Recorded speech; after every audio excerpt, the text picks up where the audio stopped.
Hi, my name's Christopher Knight, and I'm a computational scientist here at Argonne National Laboratory, and I'm one of the staff scientists here at the Argonne Leadership Computing Facility, helping researchers prepare for running on the exascale Aurora system. Researchers have been on the Aurora test and development system here for almost a year, helping to get their codes ready to run on the Aurora system. The teams on the Sunspot test and development system have also been helping us to get the hardware in good shape for the runs, to help us get the software in good shape, and really just to get the system ready for science on day one.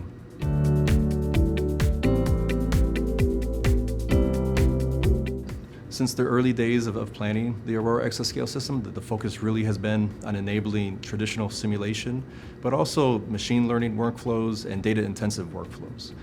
The science questions that researchers are asking today are becoming very challenging, and in many cases, researchers are using combinations of simulation, machine learning, and data-intensive workloads to solve that problem.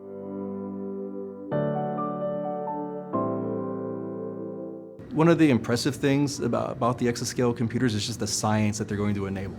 The questions that researchers have been wanting to answer, but just not enough computational resources have been available in the world. And these exascale systems being made available to researchers will really help enable them to solve these challenging problems.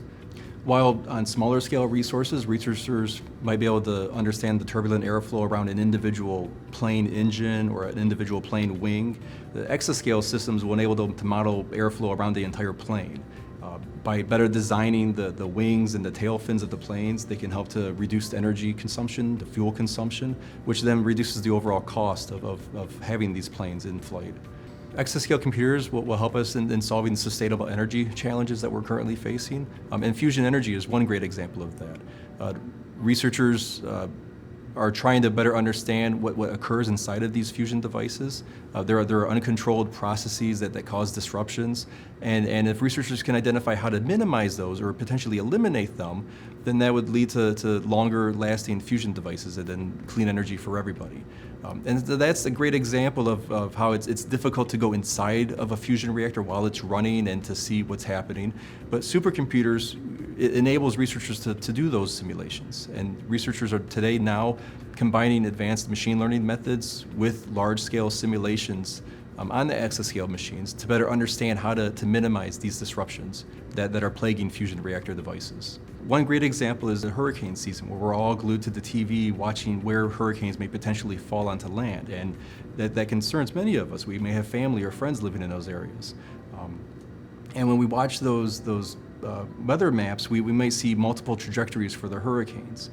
Each of those trajectories is actually an individual simulation that somebody was running on a supercomputing resource, non-stop for many, many hours at a time.